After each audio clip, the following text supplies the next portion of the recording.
কয়টা বাজে? হ্যাঁ, আরো সময় বাকি। 12টা বাজতে বাজতে আরো দেরি অনেক। এখানে পটকা টটকা ফুজায় নাকি? বোমা টোমা কিছু নাই না? মাশাআল্লাহ, সোজানগরের লোক তো খুব আল্লাহওয়ালা দেখি। আল্লাহ কবুল করুক। তো এই যে নতুন বছরের জন্য প্ল্যান নেন, ঘরটারে কি করে সুখী সমৃদ্ধ বানাবেন। প্রতি মাসের জন্য কয়টা সূরা? 12 মাসে তাহলে কয় সূরা? 12 সূরা। প্রতি সপ্তাহে আপডেট নেবেন, খোঁজ খবর নেবেন, কয়েক সন্তানের খোঁজ খবর নেবেন, কয় আয়াত হলো। মাস শেষে সবাই সবার কাছ থেকে শুনবেন, ঘরের বরকত বাড়ায় দিবে কে? এরকম ফ্যামিলি আমাদের সবার হোক, আমরা চাই না?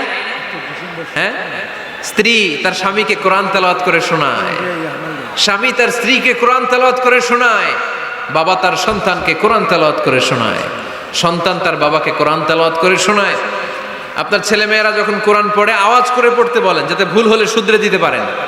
এবং প্রতি মাসে যেই সূরাটা মুখস্থ করবেন, ওই সূরাটা তাদাব্বুরে কোরআন করতে হবে, অর্থ জানতে হবে। মাতৃভাষায় কোরআনের অর্থ জানার দরকার আছে না নাই? তাহলে ঘরে কোরআন তেলাওয়াত করবেন। ঘরে শান্তি নাই, কারণ কোরআন তেলাওয়াত নাই। তো কোরআনের তেলাওয়াতও নাই, শান্তিও নাই। আল্লাহর হাবিব সাল্লাল্লাহু আলাইহি ওয়াসাল্লাম বলেছেন, সহিহ মুসলিমের হাদিস, লা তাজআলু বুয়ুতাকুম মাকাবিরা, তোমরা তোমাদের ঘরটারে গোরস্থান বানিয়ে রেখো না। ফা ইন্না শাইতানা ইয়ানফিরু মিনাল বাইতিল্লাযী তুকরাউ ফীহি সূরাতুল বাকারা, কারণ শয়তান ওই ঘর থেকে দৌড়ে পালায় যেই ঘরে সূরাতুল বাকারা তেলাওয়াত করা হয়। সুবহানাল্লাহ পড়েন। এজন্য ঘর উদ্বোধনের সময় কোন সূরা পড়তে হয়? সূরা বাকারা। চিল্লায় পড়েন কোন সূরা? আওয়াজ করে পড়েন কোন সূরা? নতুন ঘর করছেন, নতুন দোকান করছেন, নতুন ফ্ল্যাট কিনেছেন, কোন সূরা পড়বেন? সূরাতুল বাকারা। শয়তান ওই ঘরে থাকে না। সহিহ মুসলিমের আরেকটা হাদিসে আল্লাহ রাসূল সাল্লাল্লাহু আলাইহি ওয়াসাল্লাম বলেছেন, ইকরাউ সূরাতাল বাকারা, তোমরা সূরা বাকারা তেলাওয়াত করো। ফা ইন্না আখযাহা বারাকা, যে সূরা বাকারা পড়ে আল্লাহ তাআলা ওই ঘরটায় বরকত দেয়। ওয়া তারকাহা হাসারা, আর যে সূরা বাকারা পড়ে না সে খালি আফসোস করে। ওয়ালা ইয়াস্তাতিউহাল বাতালা, কোন জিন, কোন পেতনি, কোন ব্ল্যাক ম্যাজিক, কোন জাদু টোনা বান ওই ঘরের কোন সদস্যকে কোনো ক্ষতি করতে পারে না। আবার সূরা বাকারায় একটা আয়াত আছে, কোরআনের সর্বশ্রেষ্ঠ আয়াত। বলেন তো আয়াতটার নাম কি? আওয়াজ করে বলেন কোন আয়াত? আল্লাহর হাবিব সাল্লাল্লাহু আলাইহি ওয়াসাল্লাম বললেন, মান কারা আয়াতাল কুরসি দুবুরা কুল্লি সালাতিন মাকতুবা, প্রত্যেক ফরজ সালাতের পরে যে ব্যক্তি আয়াতুল কুরসি পড়বে তার জান্নাতে যাওয়ার ব্যাপারে আর কোনো বাধা থাকবে না। একটা মাত্র বাধা ছাড়া, সেটা হচ্ছে মরণ। লোকটা মরে না তাই জান্নাতে যায় না, মরলেই জান্নাতি। আওয়াজ করে পড়েন আল্লাহু আকবার। তাহলে সংসারে শান্তি আনার 5 নাম্বার পদ্ধতি হচ্ছে ঘরে কোরআন তেলাওয়াত করতে হবে। আপনারা উঠতেছেন কেন? অনেক রাত হয়ে গেছে না? শেষ করে দেই।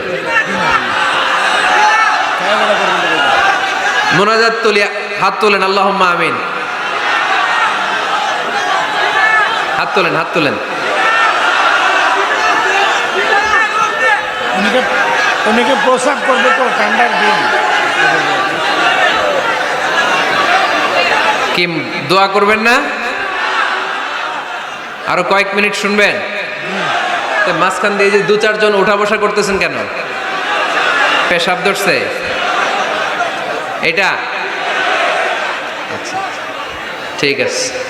জি হয়, আসরের সময় আসছিল, মাগরিবের সময়। আসরের সময় আসছে?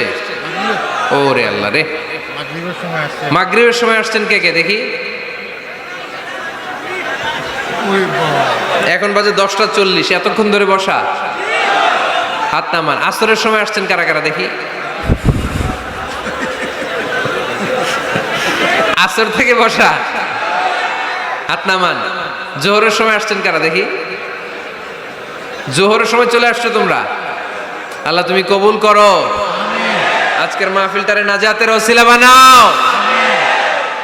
তাহলে ঘরে সুখ শান্তি আর সমৃদ্ধি আনার 5 নাম্বার ফর্মুলা হচ্ছে ঘরে কোরআনের তেলাওয়াত লাগবে। এখন কোরআনের তেলাওয়াত নাই, কোরআন আমরা শিখাতে চাই না, আছে না নাই? আমরা এখন ধর্মপ্রাণ হয়েছি কোরআন ছাড়া। কি ছাড়া? ধর্মপ্রাণ, ধর্মপ্রাণ, আমরা বড়ই ধর্মপ্রাণ। নামাজ রোজার কিছু নাই, ভুলেও ধরি না কোরআন। ধর্মপ্রাণ, রোজ সকালে শুনতাম আগে আল কোরআনের বাণী রে, আল কোরআনের বাণী। এখন শুনি সারে গামার দীপ্ত ফ্যান ফেনানি। রোজ সকালে শুনতাম আগে আল কোরআনের বাণী রে, আল কোরআনের বাণী। এখন শুনি সারে গামার দীপ্ত ফ্যান ফেনানি। ধর্মপ্রাণ মুসলমান আজকাল হয়েছে মডার্ন। ধর্মপ্রাণ ধর্মপ্রাণ আমরা বড়ই ধর্মপ্রাণ। নামাজ রোজার কিছু নাই, ভুলেও ধরি না কোরআন। ধর্মপ্রাণ ঠিক কি না? প্রতিদিন কোরআন শিখায় যে তার পকেট যায় ফাঁকা রে, তার পকেট যায় ফাঁকা। সপ্তাহে 2 দিন গান শিখায় যে নেয় তো 1000 টাকা। ধর্মপ্রাণ মুসলমান আজকাল হয়েছে মডার্ন। ধর্মপ্রাণ ধর্মপ্রাণ আমরা বড়ই ধর্মপ্রাণ। নামাজ রোজার কিছু নাই, ভুলেও ধরি না কোরআন। ধর্মপ্রাণ এরকম ধর্মপ্রাণ আমরা কেউ হতে চাই? প্রতিদিন ফজরের পরে আমার ঘর থেকে কোরআন তেলাওয়াত হোক, আমরা চাই কি চাই না? ঘরে সুখ সমৃদ্ধি আর শান্তি আসার মাধ্যম হচ্ছে কোরআন তেলাওয়াত করা। ঘরে কোরআন তেলাওয়াত বাড়ায় দেন, ঘরে শান্তি বাড়ায় দিবে কে? কয়টা গেল? হ্যাঁ 5টা না, শুনতেছে তোমার সাল। 6 নাম্বার হচ্ছে মাঝে মাঝে বেড়াতে যাবেন। ভাবিরে নিয়ে বেড়াতে যাবেন, পারা যাবে? জি হয়। এই যে আপনাদের এখানে জাফলং আছে না? জাফলং আর কি আছে সিলেটে? মাধবকুণ্ড আর হাকালুকি, সবচেয়ে বড় হাওর বাংলাদেশে। আমি গিয়েছিলাম একবার। এই হাকালুকিতে যে 2 জন হারায় যাবেন, 2 জন 2 দিকে। পারা যাবে? যাবেন। আল্লাহ রাসূল সাল্লাল্লাহু আলাইহি ওয়াসাল্লাম যেতেন, স্ত্রীদেরকে নিয়ে মরুভূমিতে বেড়াতে যেতেন, আউটিং এ যান, মাঝে মাঝে ফ্যামিলি ট্যুরে যান। কুল সিরু ফিল আরদ সুম্মা আনজুরু কাইফা কানা আকিবাতুল মুকাজ্জিবিন। জমিনে ঘুরে বেড়াও আর দেখো মিথ্যাবাদীরা পৃথিবীতে কি করেছে আর তাদের সাথে আমি কি আচরণ করেছি, ঠিক কি না? সুযোগ হলে মিশরে যান, ফেরাউনের লাশ দেখে আসেন। কারুনের বাড়িতে যান, ধ্বংসস্তূপ দেখে আসেন। পারলে জর্ডানে যান, মৃত সাগর দেখে আসেন। সমকামিতার কারণে লূত আলাইহিস সালামের কওমের লোকদেরকে আল্লাহ জমিন থেকে উঠিয়ে একটা আঘাত করেছেন জমিনে। ফাজআলনা আলিয়াহা সাফিলাহা, জমিনের উপরের মাটিকে আমি নিচে ঢুকিয়েছি, নিচের মাটিকে আমি উপরে ঢুকিয়েছি। উপর থেকে শিলা আর প্রস্তর বৃষ্টি নাজিল করে পুরো জমিনটারে আমি মাসাকার করে দিয়েছি। ওইখানে এখন ডেড সি, লোহিত সাগর, মৃত সাগর। ওখানে কোনো মাছ জন্মায় না, কোনো কাঁকড়া জন্মায় না, ব্যাঙ জন্মায় না, কিচ্ছু জন্মায় না। লবণের ডেনসিটি, ঘনত্ব এত বেশি, ওখানে কোনো মানুষ ডুবেও না। গজবের জায়গা। সুযোগ হলে দেখে আসেন। টাকা পয়সা ভালো থাকলে সময় হলে প্রায়ই ফ্যামিলি মেম্বারদেরকে নিয়ে উমরায় যান। কই যাবেন? উমরায় যান। নবদম্পতি যারা বা রিসেন্টলি তোমরা যারা বিয়ে করতে যাচ্ছ, you are going to be a new couple, পারলে তোমাদের হানিমুনটা উমরায় সেরে ফেলো। পারা যাবে না? স্বামী স্ত্রী 2 জনে মিলে মক্কায় চলে যাও, আল্লাহর ইবাদত, আল্লাহর ঘরে সিজদা দিয়ে নতুন জীবনটাকে নতুন ভাবে শুরু করো। বরকত দিবে কে? তাহলে ঘরে বা ফ্যামিলিতে সুখ সমৃদ্ধি নিয়ে আসার 6 নাম্বার মাধ্যম হচ্ছে আউটিং এ যাওয়া, মাঝে মাঝে বেড়াতে যাওয়া। আল্লাহ রাসূল সাল্লাল্লাহু আলাইহি ওয়াসাল্লাম বেড়াতে যেতেন, সফরে স্ত্রীদেরকে নিয়ে যেতেন। সহিহ বুখারীর বর্ণনা, কানা রাসূলুল্লাহ সাল্লাল্লাহু আলাইহি ওয়াসাল্লাম ইযা আরাদা সাফারান আকরা বাইনা আজওয়াজিহি। আল্লাহ রাসূল সফর করলে কোন স্ত্রীকে নিয়ে যাবেন তিনি স্ত্রীদের নাম লিখে লটারি করতেন। সুবহানাল্লাহ নাই? কি করতেন? কোরআ, আরবিতে বলে কোরআ, বাংলায় বলে লটারি। এই লটারি জায়েজ, এই লটারি জায়েজ আছে। স্ত্রীদের নাম লিখে কোরআ করতেন, লটারি। যার নাম আসতো তাকে নিয়ে আল্লাহর হাবিব সাল্লাল্লাহু আলাইহি ওয়াসাল্লাম সফরে বেরিয়ে যেতেন। সফরে স্ত্রীদের সাথে দৌড়াদৌড়ি করতেন। সুবহানাল্লাহ পড়বেন না? আম্মা জান আয়েশা রাদিয়াল্লাহু তাআলা আনহাকে আল্লাহর হাবিব সাল্লাল্লাহু আলাইহি ওয়াসাল্লাম এত ভালোবাসতেন, আল্লাহর হাবিব সাল্লাল্লাহু আলাইহি ওয়াসাল্লাম বলতেন, আয়েশা চলো দৌড়াদৌড়ি করি। ওই যে দেখা যায় খেজুর গাছ, চলো কে কার আগে যেতে পারে। 2 জন দৌড়ালেন। বিয়ের প্রথম দিকে আম্মা জান আয়েশা রাদিয়াল্লাহু তাআলা আনহা ফার্স্ট হয়ে গেলেন, কারণ তখন তিনি চিকন ছিলেন। এত মোটা ছিলেন না। আবার অনেক বছর পরে আরেক সফরে যখন আম্মাজান আয়েশা সফরে লটারিতে নাম আসলো, ওই সফরে আবার আল্লাহর হাবিব সাল্লাল্লাহু আলাইহি ওয়াসাল্লাম বললেন, আয়েশা চলো আজকেও দৌড়াদৌড়ি করি। দুইজন দৌড় দিলেন। এবার আর আম্মাজান আয়েশা রাদিয়াল্লাহু তাআলা আনহা জিততে পারলেন না, যেহেতু মোটা হয়ে গেছেন। আল্লাহ রাসূল সাল্লাল্লাহু আলাইহি ওয়াসাল্লাম দৌড়ে গাছ ধরে ফার্স্ট হয়ে গেলেন। সুবহানাল্লাহ পড়েন। আম্মাজান আয়েশা এবার রাগ করে বসে আছেন।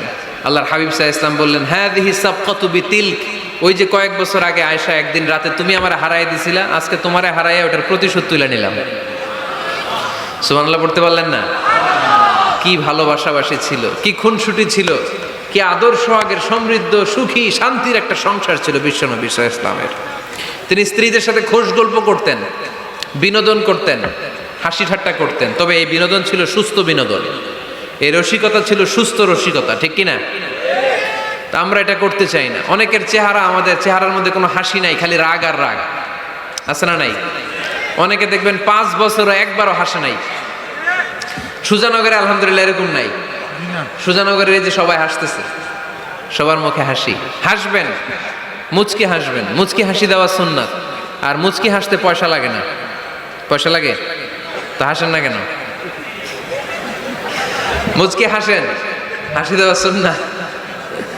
তো তাহলে 6 নাম্বার যে পদ্ধতি আমরা পেলাম ঘরে সুখ শান্তি আনার, মাঝে মাঝে ফ্যামিলি মেম্বারদেরকে নিয়ে আমরা হাকালুকি হাওড়ে হারিয়ে যাব, আমরা মাধবকুণ্ড বেড়াতে যাব, আমরা জাফলংয়ে যাব, পারলে আমরা কক্সবাজার সমুদ্র সৈকতে যাব, যেমনটি আল্লাহর হাবিব সাল্লাল্লাহু আলাইহি ওয়াসাল্লাম স্ত্রীদেরকে নিয়ে বেড়াতে যেতেন।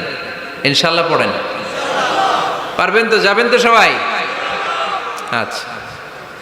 7 নাম্বার পদ্ধতি সংসারে সুখ শান্তি ফিরে আনার, ফ্যামিলির গুরুত্বপূর্ণ বিষয়ে সিদ্ধান্ত নিতে পরামর্শ করবেন। Family meeting. কি করবেন? কি মিটিং? ফ্যামিলি মিটিং করবেন, পরামর্শ।